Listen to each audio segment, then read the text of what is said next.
Entonces vamos al apunte, algunas temitas, algunos lo hemos visto un poco en 2 Pedro, ustedes saben que hay temas en común, pero siempre nos viene bien volver a verlos, volver a repasarlos.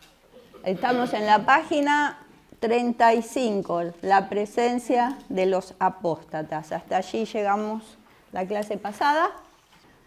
Y alguno que quiera leer el texto, el versículo 4. Podemos leer en la página 33 qué venía diciendo Judas, desde esa palabrita tan linda que es amados. En ese versículo 3 de la página 33. ¿Lo encontraron? Donde dice exhortación a Judas. ¿Quién lo lee? Amado, por la gran solicitud que tenía de escribirles acerca de nuestra común salvación, me ha sido necesario escribirles exhortándoles y que contengáis ardientemente por la fe que ha sido una vez dada a los santos. Hasta ahí nomás, entonces hacemos un breve repaso de lo que estuvimos viendo.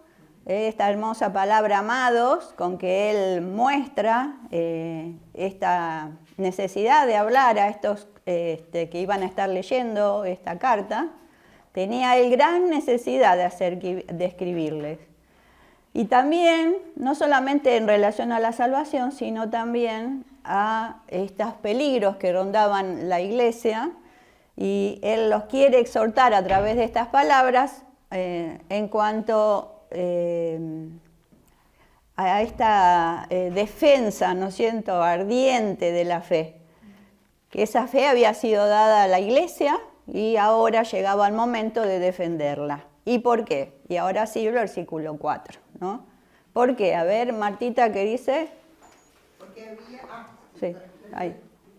En el versículo 4. Porque algunos hombres han entrado encubiertamente, lo que desde antes habían sido destinados para esta condenación, hombres impíos, que convierten en libertinaje la gracia de nuestro Dios y niegan a Dios, el único soberano, y a nuestro Señor Jesucristo. Casi nada, ¿eh? Muy bien, ¿no? ¿Vieron? Por eso él quiere que los cristianos contiendan ardientemente por la fe, porque estaba pasando esto. Ahí tenemos un escrito de John MacArthur, lo vamos a leer, ¿no? Dice, la sana doctrina está bajo asedio. Es más, siempre lo estuvo, ¿no? Nosotros en este tiempo, decíamos también en la clase pasada, no podemos descuidarnos. Tenemos que estar alerta. Y Pedro nos enseñó y nos explicó qué es la sana doctrina en base al conocimiento de la palabra, el conocimiento de Dios. Entonces tenemos que reconocer que hay un ataque a la verdad. El ataque a la verdad es tan antiguo como la historia humana. Comenzó cuando en el huerto del Edén, cuando Satanás tergiversó la palabra de Dios y convenció a Eva de que desobedeciera al Creador, ¿no? Y yo añadiría que Adán también desobedeció a Dios, porque él sabía bien lo que tenía que hacer y no lo hizo. Desde entonces es el padre de mentira. Ha continuado sin cesar su ofensiva contra la verdad de Dios. Su meta es simple, oponerse al avance del Evangelio, y su táctica es ingeniosa, atrayendo a sus víctimas por medio del engaño y la distorsión. Su estrategia es exitosa entre los incrédulos, dentro de los límites soberanos de Dios, como lo vemos claramente en la confusión que crea los movimientos religiosos pseudo-cristianos. Y allí nos detenemos para meditar un poquito, ¿no? El enemigo siempre va a tratar de frustrar el Evangelio para que no avance, va a traer estos mensajes medio mentira, medio verdad, que ahora lo vamos a leer, esta es lo que viene. Pero acá recalcamos en los incrédulos sobre todo, ¿no? Les llena la mente de confusión. Y frente a tantos movimientos espiritualistas, entre comillas, vemos cómo de alguna manera la persona desvía su espiritualidad hacia cosas que están equivocadas. Porque no es que no haya espiritualidad. Hay espiritualidad, pero muchas veces dirigida a cuestiones que no están basadas en la palabra de Dios, ¿no? Y yo siempre digo, le es más fácil creer en la mentira que en la sencillez del mensaje del Evangelio.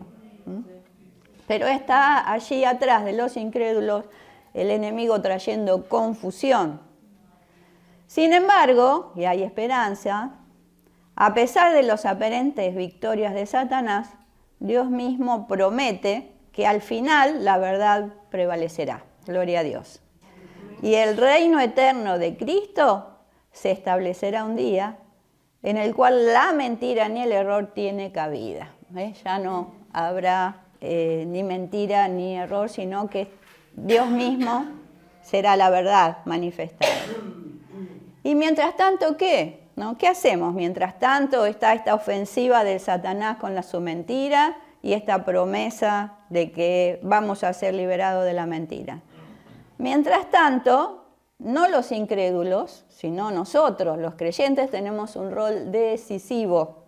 Los creyentes, reconociendo que Satanás está al acecho, o sea, sin descuidarnos y sabiendo lo que está rondando, debemos ser serios y firmes en contender por la fe.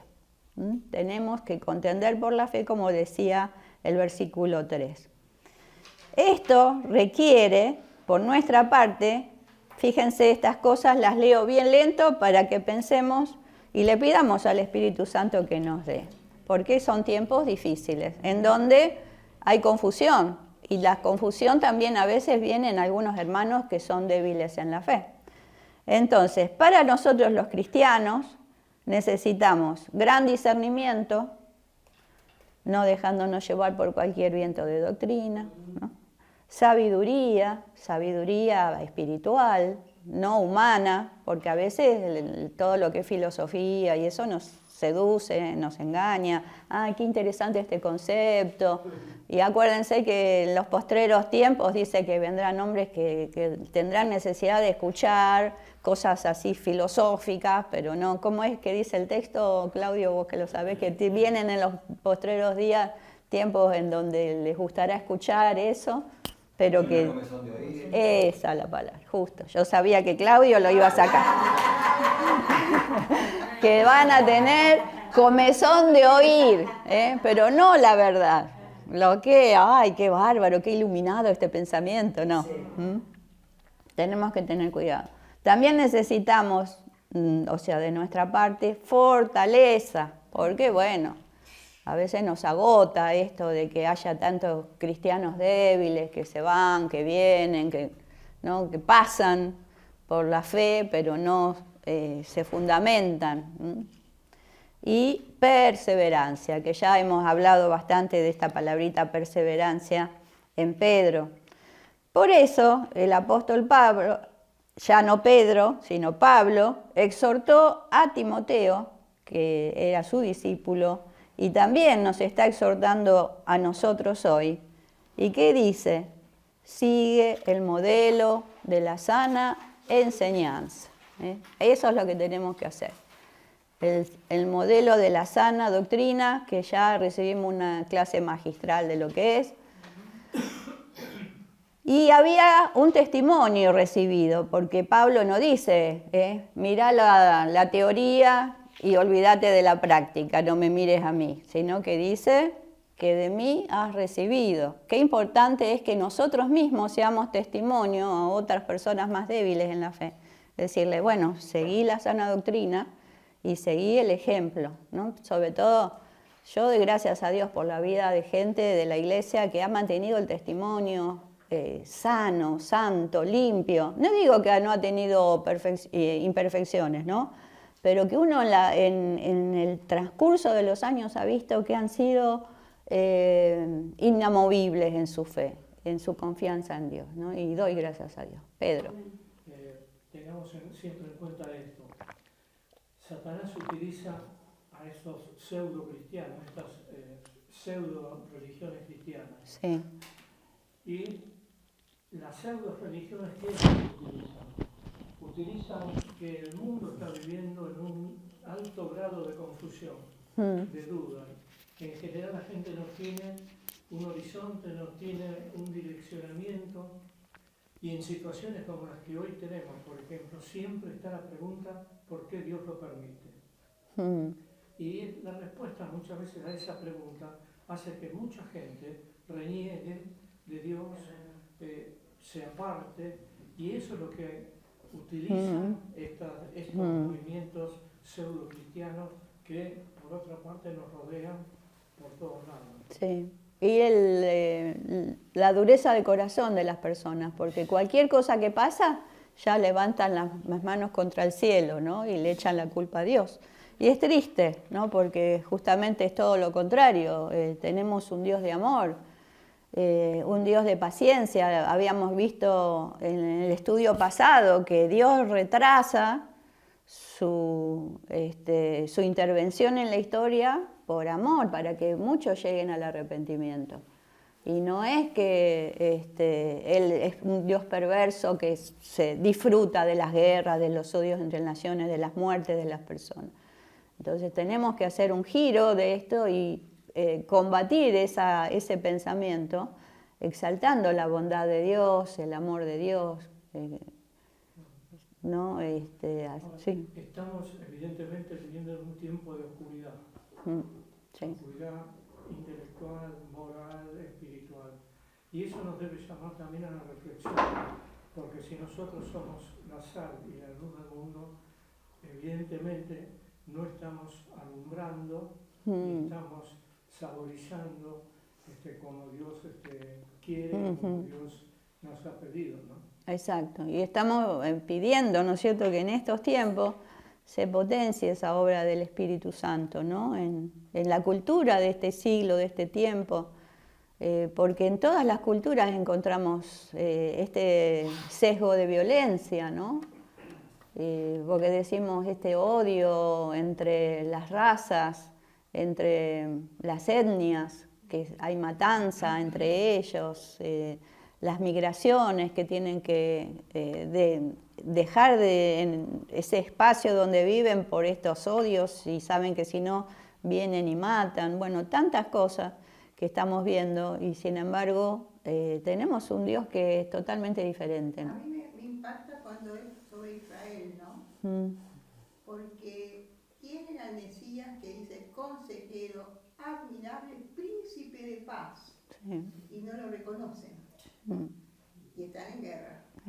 Teniendo ese Mesías que es judío, que estuvo ahí, y que tiene todos estos atributos. Sí. Príncipe de paz, consejero y admirable, ¿no? Entonces digo, ¿será el momento que ellos tengan que reconocer a Jesucristo para tener esa paz? Porque ellos reconocen más su nación y están dispuestos a morir por su nación, que el tema de Dios que está por encima.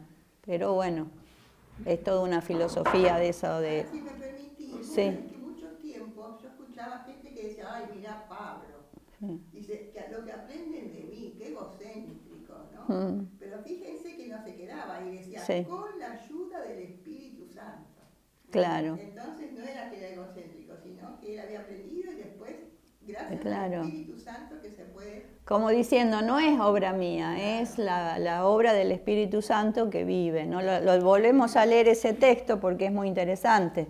Sigue el modelo de la sana enseñanza o de la sana doctrina, que de mí has recibido y vive en la fe y el amor que tenemos en Cristo Jesús. Esto es lo que combate el espíritu de este siglo, la fe y el amor. ¿Y con quién? Con la ayuda del Espíritu Santo, que vive en nosotros y cuida la buena doctrina que se te ha encomendado. Estar muy sujetos al Señor en la fe, en el amor, pero también con la ayuda del Espíritu Santo, como decía Marta. Y sin duda alguna Judas entendió lo que estaba en juego. Sabía que en la iglesia se estaban infiltrando enemigos de la verdad. Por lo tanto, en el versículo 4 que estamos viendo, trata sobre la presencia de esos falsos maestros. Y acá se divide el estudio en la presencia de esos falsos maestros, la predicción de esos falsos maestros, la descripción de cómo son, y allí vamos a estar viendo su carácter, su conducta y su enseñanza. Esto, si Dios lo permite, lo vamos a lograr en este día de lecciones. La presencia.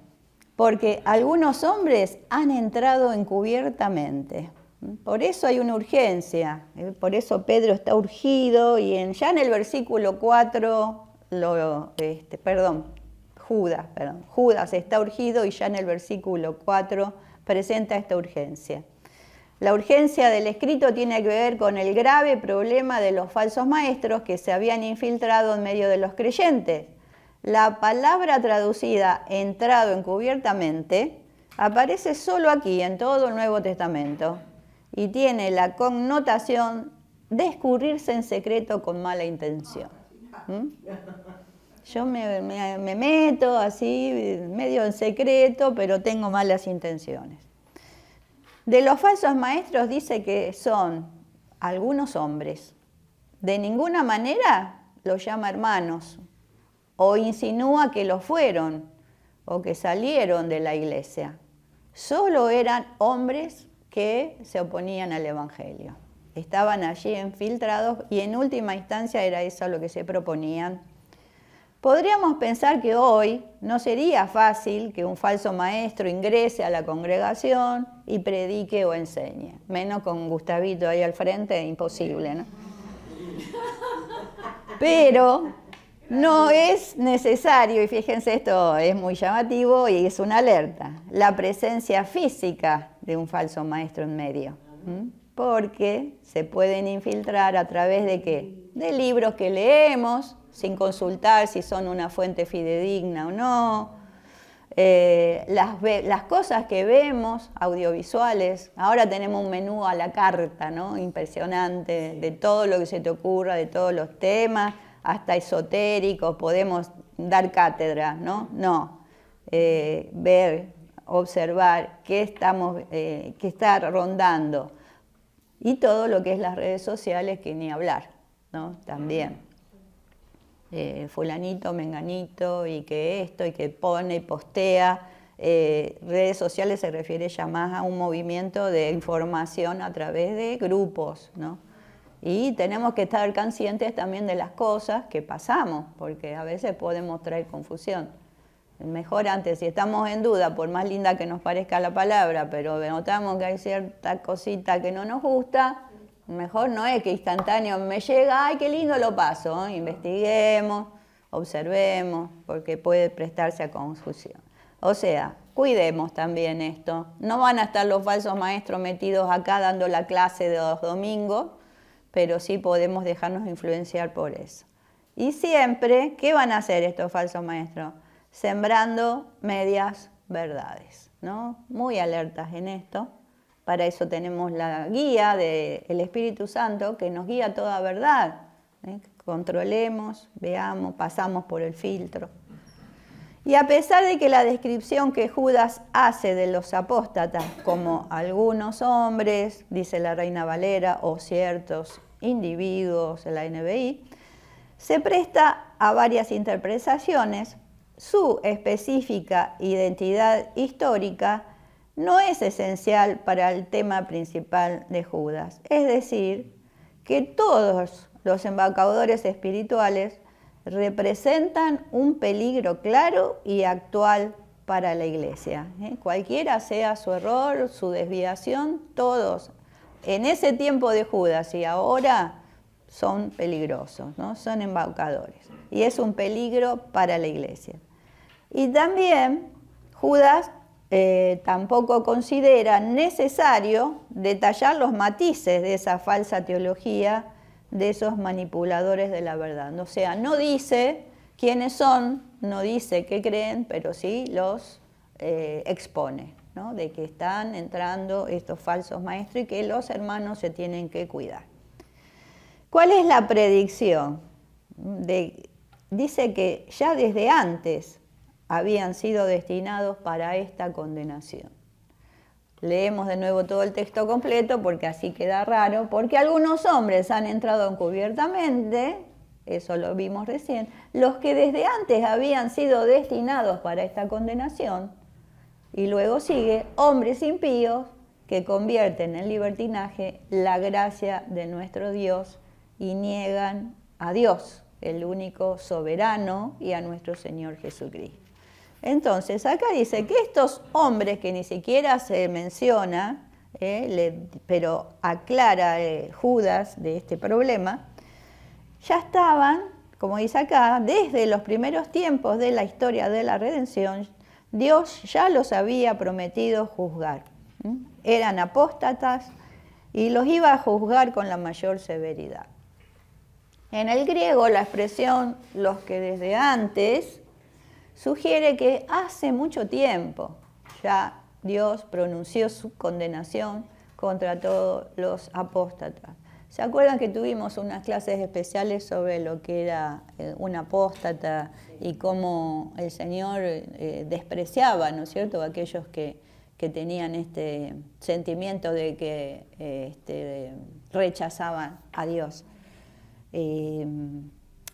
Me gustó, a ver si se los puedo leer, porque estábamos dando el Espíritu Santo los jueves y hablando con Gustavo, hablábamos de esto de la blasfemia contra el Espíritu Santo, ¿no? Y a ver si me anoté algo que en esa conversación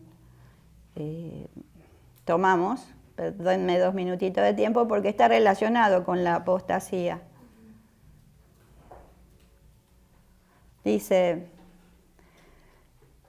hablando de la blasfemia contra el Espíritu Santo, ¿no? ¿Qué es? Es rechazar la preciosa convicción con la que el Espíritu Santo nos lleva a conocer y disfrutar el amor y los propósitos de Dios para nuestras vidas.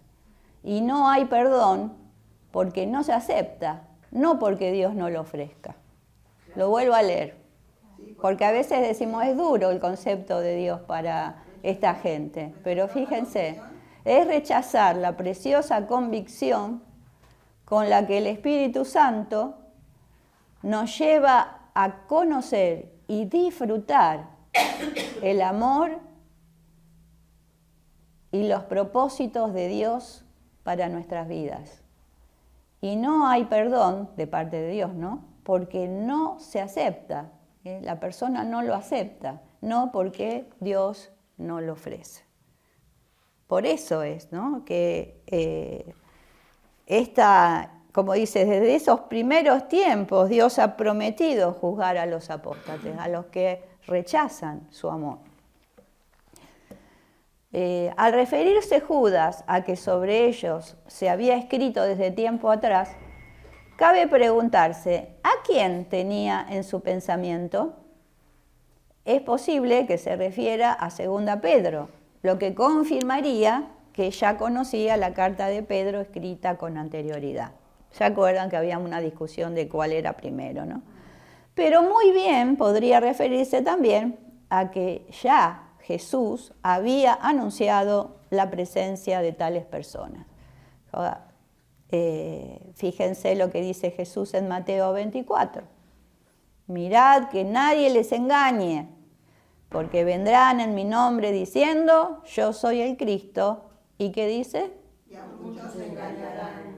Qué cuidado que hay que tener, ¿no? Porque la sutileza con que ellos dan el mensaje pueden confundir. Por eso, ¿no?, guardemos nosotros como creyentes el testimonio, ¿no? Como decía Pedro, tenemos que ser sal y luz en este tiempo. Hay muchas tinieblas y mucha confusión en todo lo externo. Nosotros somos el pueblo que tenemos la verdad de Dios, ¿no? Y prediquemos y enseñemos para que no caigan en el engaño. Pudiera también ser que los falsos maestros pudiesen engañar a los creyentes, como advirtió Pablo a los Efesios, porque yo sé que después de mi partida, antes dijimos de Jesús, ahora de Pablo a los Efesios, ¿no? Fíjense qué atención que hay que prestar a esto, porque dice Pablo, ¿no? Yo sé que después de mi partida entrarán en medio de ustedes lobos rapaces que no perdonarán al rebaño. Y de vosotros mismos se levantarán hombres que hablarán cosas perversas para arrastrar tras sí a los discípulos. Y no, qué duro esto, ¿no? Me hizo ruido un poco, porque ¿cómo puede ser que del mismo grupo de personas pastoreadas salgan hablando cosas perversas. Y que el Señor nos libre de personas así que se acerquen a la iglesia y que contaminen al pueblo de Dios. Quizás estaban con ellos, pero no eran de ellos, ¿no? Como dice la palabra. No creo que un cristiano verdadero realice esto, ¿no? Pero ¿no? Quizás es eso, Pedro. Hay una seguridad, ¿no? En ese versículo 24 de Mateo, Sí. que dice, porque se levantarán falsos cristos y falsos profetas y harán grandes señales y prodigios de tal manera que engañarán, si fuera posible, a los creyentes. Si fuera posible, lo que quiere significar que no es posible. Ajá. Claro, el verdadero cristiano, por eso digo, no puede ser engañado. No, puede tener cierta confusión, pero el Espíritu Santo le va a marcar la verdad, ¿no? Por eso yo digo que estaban con nosotros, pero no eran de nosotros, porque si no, uno no lo puede entender ahí, ¿no? Esas personas que terminan haciendo cosas perversas a pesar de haber estado mezclado con el rebaño, digamos, ¿no? Y también, gracias Pedro por el aporte, el apóstol Pablo advertía del peligro a Timoteo. Difícilmente, en Timoteo 4, 1 al 4, difícilmente un creyente se deje engañar por mensajes falsos. Pero recordemos lo expresado por el gran teólogo del siglo II, Ireneo de León, que es algo que siempre Pedro nos repite, Pedro Gilaberte. No primera Pedro.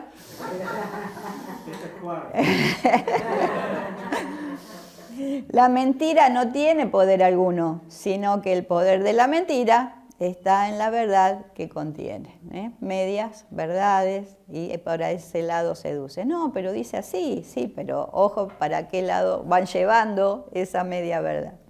Este lo decía Ireneo de León. Sí. Y el de acá es Pedro de Buenos Aires. Pensemos en la pregunta que Satanás le hizo a Eva. Así que Dios os dijo. Sí. Pero. ¿Es? Una mentira envuelta en una verdad. Sí, tal cual. Ya empezamos desde el inicio.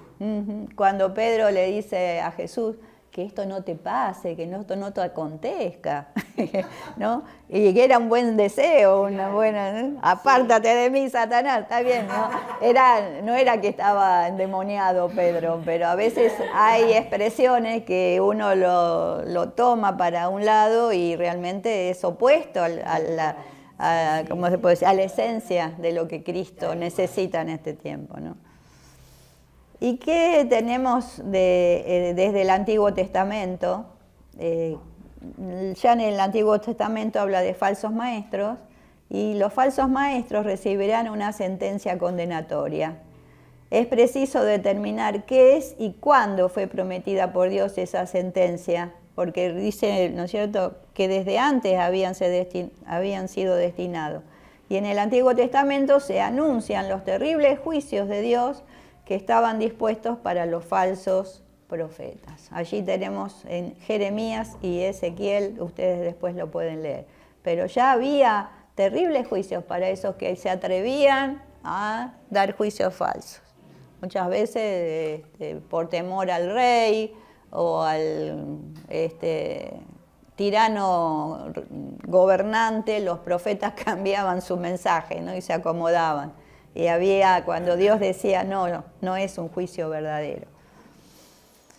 Y el texto de Judas es un tanto difícil, el juicio en esta parte, ¿no? Porque el juicio contra los falsos maestros es más específico en lo que ya vimos en 2 Pedro 2, 3 al 6, que dice así: sobre tales, ya de largo tiempo, la condenación no se tarda, y de este modo el juicio divino no se demora, ya que estos impíos están bajo la condenación que Dios estableció hace mucho tiempo contra ellos, ¿no? Yo siempre digo que no quiero estar en los zapatos de las personas a las que Dios tenga que juzgar, ¿no? porque no por solamente haber hecho maldad y un corazón perverso para ellos, sino por haber arrastrado a gente hacia ese camino, ¿no? Y Pedro. No, está bien, aportá todo lo que quiera. Recuerdo que Marisa, creo que fue el que vino esta, cuando hablamos de este tema, cuando se trató de este tema, planteó el tema de la predestinación. Es decir, si los falsos maestros ya estaban predestinados por Dios para la predicción. Es decir, acá surge el tema de la predestinación y el libre albedrío. Yo creo que acá lo que está diciendo no es que Dios haya elegido a una persona para que fuera falso maestro, sino lo que está condenando genéricamente, en general, a todos aquellos que sean falsos maestros, ya saben que de antemano ya están condenados. Exactamente, muy buena el aporte. ¿Entendieron atrás? ¿Escucharon? Sí. O sea, no es que ya Dios los destinó para ser condenados, sino que en esta regla general ya saben que si se ponen en ese rol de falso maestro, ya están condenados. No va a haber tutía con el juicio de Dios que va a caer sobre ellos. Ale, ¿podés cerrar la puerta que se escucha mucho el sonido? Y decirle si pueden bajar un poquito el decibel. Que bajen un poquito el ruido, porque los vecinos también se quejan. Sí, porque es temprano. Aunque hoy es día especial de votación. No sé si estarán de mejor humor o de peor humor. Muy bien, y ahora pasamos a la descripción de los apóstatas, ¿no? Hombres impíos. Lo esperamos, Ale. La descripción de los apóstatas. Hombres impíos que convierten en libertinaje la gracia de nuestro Dios y niegan a Dios, el único soberano, y a nuestro Señor Jesucristo, ¿no? Nos quedamos ahí, lo leemos de nuevo, ¿qué les parece? Porque no dice pavadas. Hombres impíos, o sea que de píos no tienen nada, ¿no? Píos que son personas que aman a Dios, que buscan a Dios, que reflexionan en Dios, no tienen nada. Que convierten en libertinaje la gracia, una cosa tan santa, tan pura como la gracia, toquetearla y hacerla impura, ¿no? Y hacerla libertina para tener esa libertad de hacer cosas impuras, perversas, y hasta, ¿no es cierto?, relacionado, después lo vamos a ver, a las cosas sexuales, a lo más bajo que se puede caer, digamos, dentro de la humanidad. Y lo terrible que es la blasfemia contra el Espíritu Santo que yo les decía, niegan a Dios, el único soberano, y niegan al Señor Jesús, que son los únicos que podrían llegar a modificar toda esa simiente de maldad que ellos siembran y arrastran, ¿no? Sin lugar a dudas, estos apóstatas de la época de Judas, al igual que cualquier falso maestro en este tiempo, se caracterizaban por su impiedad. Comparar con el versículo 15. ¿Quién lo quiere comparar? A ver si lo encontramos. Acá. Dice, refiriéndose a Enoc, ¿no? Sí. El 14 también. Sí. De estos también profetizó Enoc, séptimo de Adán, diciendo, he aquí vino el Señor con sus santas decenas de millares, para hacer juicio contra todos y dejar convictos a todos los impíos de todas sus obras impías que han hecho impíamente y de todas las cosas duras que los pecadores impíos han hablado contra él. Si estaría Gustavo, les haría contar cuántas veces se dicen píos en ese texto, ¿no? Que a veces los ejercicios de los miércoles es contar así, ¿no? Pero fíjense cómo se tiene en cuenta y hasta como que se contea todo ese trabajo de impiedad, sus obras impías, todo lo que hacen, ¿no? Persiguiendo la verdad, en contra de la verdad y corrompiendo el mensaje del Evangelio. ¿Por qué? Porque afirmaban que pertenecían a Dios y hablaban por Él. Sin embargo, sus corazones estaban lejos de Dios. ¿Quién lee Mateo 7, 15 al 23? Allí también dice comparar con Mateo 7, 15 al 23. Jesús allí dice que lo seguían, pero sus corazones estaban lejos. Hay que tener cuidado con esto, porque hay muchos que se levantan y son los mejores profetas. Cuídense de los falsos profetas, vienen a ustedes disfrazados de ovejas, pero por dentro son los lobos feroces. ¿Seguimos? Hasta el 23. Por sus frutos los conocerán. ¿Acaso se recogen uvas de los espinos o higos de los cardos? Del mismo modo, todo árbol bueno da fruto bueno, pero el árbol malo da fruto malo. Un árbol bueno no puede dar fruto malo, y un árbol malo no puede dar fruto bueno. Todo árbol que no da buen fruto se corta y se arroja al fuego. Así que por sus frutos los reconocerán. No todo el que me dice Señor, Señor, entrará en el reino de los cielos, sino solo el que hace la voluntad de mi Padre que está en el cielo. Muchos me dirán en aquel día, Señor, Señor, ¿no profetizamos en tu nombre y en tu nombre expulsamos demonios e hicimos muchos milagros? Entonces les diré claramente, jamás los conocí. Aléjense de mí, hacedores de maldad. Muy bien, ¿no? Bien clarito, y también nos enseña a nosotros cómo darnos cuenta también, ¿no? Por el fruto. Y bueno, pueden tener la gran palabra perfumada de la verdad, pero resulta que después no pueden en contra de su instinto, ¿no? Esa ilustración que ¿cómo era? Muchachito, lo limpiás, lo adornás lindo y y el otro de que es creo que un lagarto que le pide la víbora que lo cruce, ¿no? Algo así, no me acuerdo qué animalita era, pero la víbora le dice, llévame a la otra punta, y hacen como un pacto, y en el medio del río la víbora lo muerde con su veneno letal, y el otro dijo, ¿pero cómo? ¿Te vas a ahogar vos y me matás a mí? Dice, es que yo no puedo ir en contra de mi instinto, ¿no? Entonces, muchas veces no les importa si son destruidos ellos en el medio de la destrucción del otro. Eso es lo diabólico. Esto es lo que está pasando en la maldad del ser humano, en la guerra, en el odio, en lo que están haciendo, ¿no es cierto?, en esta última guerra espantosa que estamos viviendo. Dios, y matan a los niños. Pero ¿cómo se puede entender, no? Tienen ese instinto diabólico, o sea, es perverso. Bueno, y a la luz de esta realidad, ahora lo llevamos no solamente a la maldad del hombre, sino a la enseñanza. Judas describió el carácter, la conducta y el credo de estos hombres impíos. El carácter, al ser hombres impíos, los falsos maestros no podían ni pueden adorar a Dios de forma adecuada. Es más, estaban y están desprovistos de toda reverencia hacia Dios. Los padres de la iglesia primitiva usaron el término acebes, en referencia a ateos y herejes. Es un poco lo que yo les decía, ¿no? Los que rechazan de alguna manera a Dios.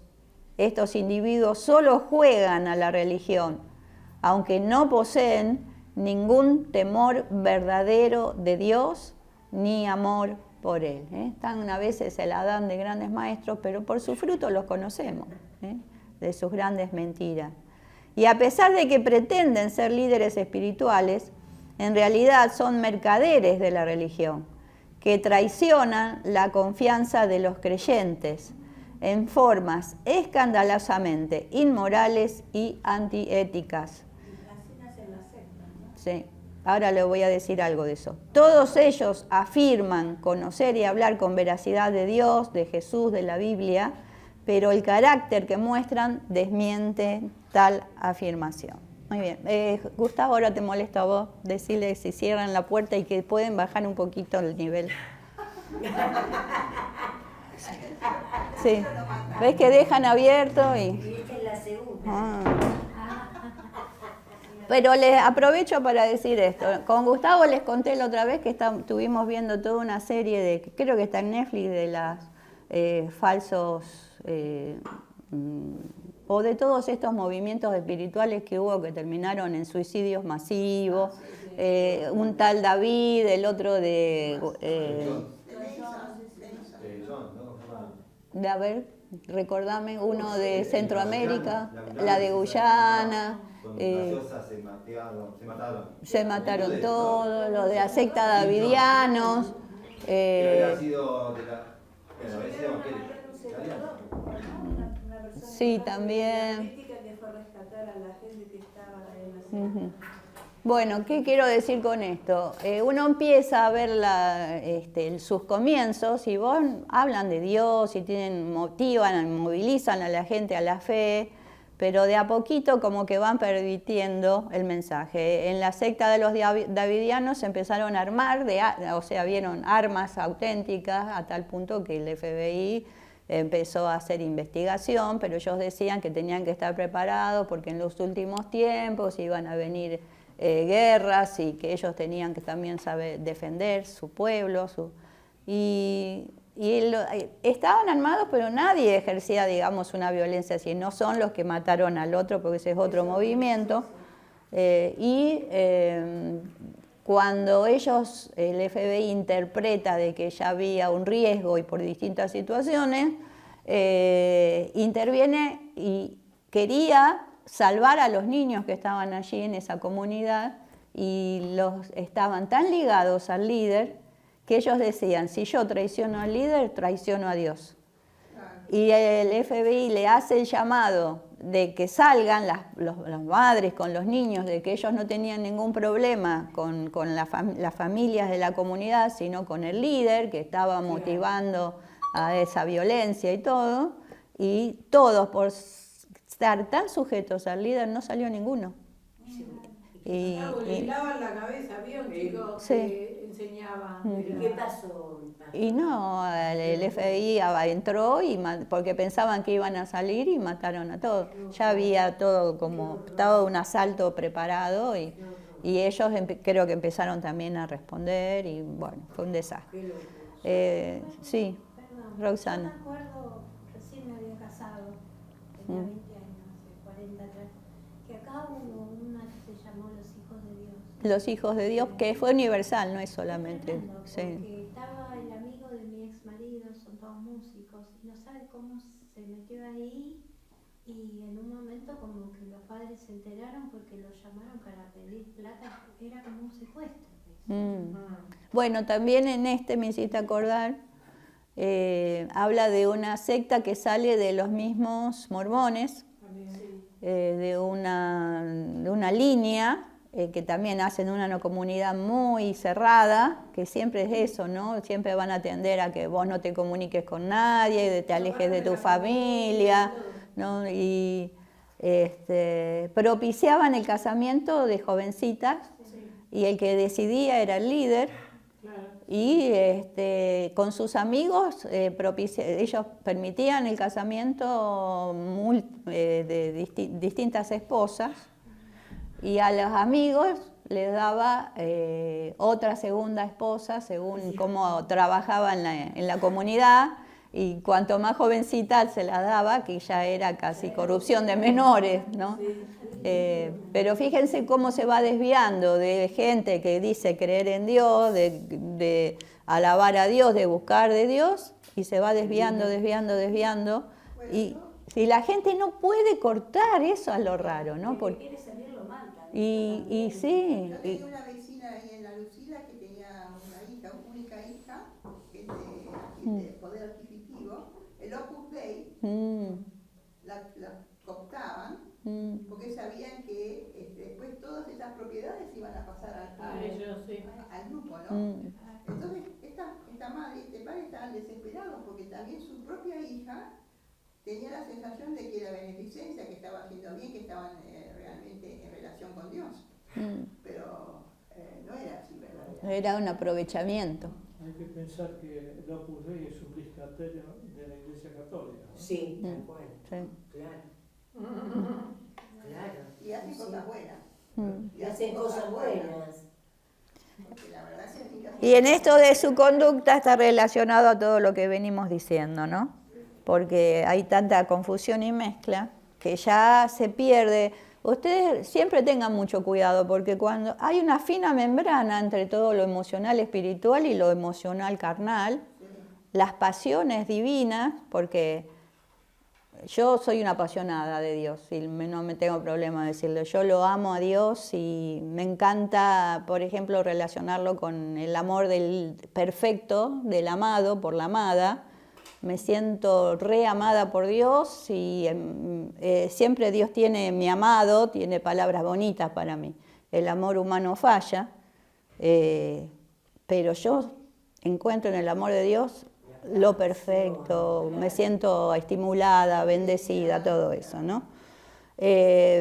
Recurrimos siempre a eso, pero es tan frágil a veces eso, que esa pasión se puede convertir en una fina membrana en donde se exacerban las cuestiones más naturales, digamos, y hay mucha mezcla a veces de personas místicas y muy allá arriba con lo sexual, lamentablemente, Con lo sexual.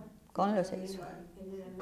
Y personas de gran renombre a veces, que como un Jimmy Swaggart, ¿no es cierto?, que predicaban, era un gran teleconferencista y todo, y que cayó bajo el estímulo de una mujer prostituta, ¿no? Entonces, ¿cómo puede decir un superhombre de Dios que levantaba el dedo y juzgaba y todo, y de repente, pero hay que tener doble cuidado cuando uno está en esa dimensión, porque el enemigo es astuto. Va a rodear. Y va a seducir. Y sobre todo hay mucho, y lo digo por experiencia también de conocer historias, pastores con grandes unciones de sanidad y de que Dios los ha usado mucho, pero que han tenido problemas en toqueteos con niñas de 12, 13 años.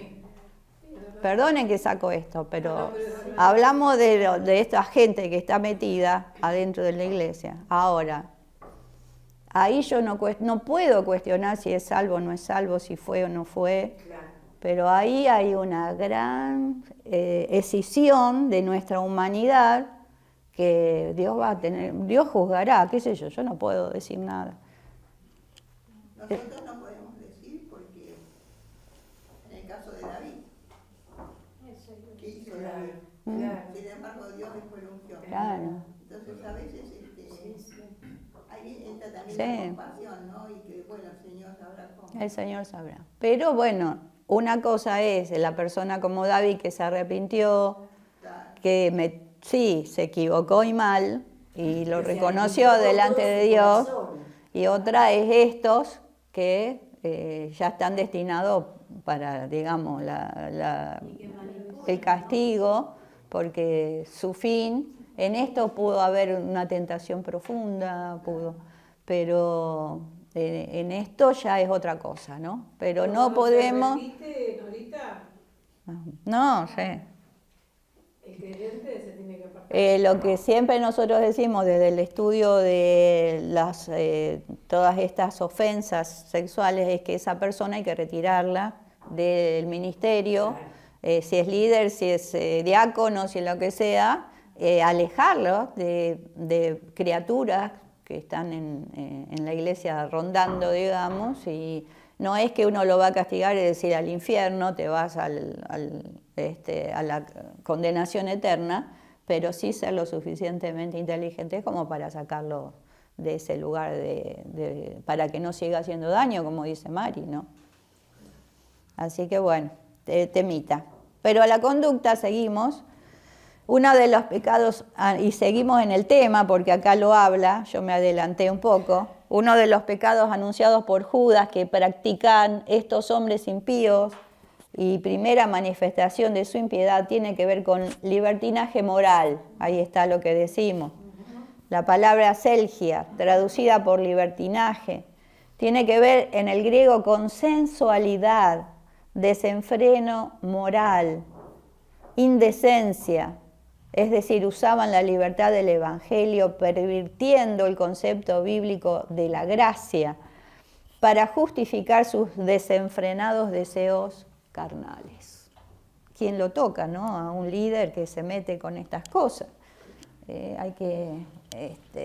Sin embargo, nosotros somos llamados a intervenir, a confrontar, a sacar a la luz el pecado. El cristiano tiene como expresión del llamamiento celestial la libertad en Cristo.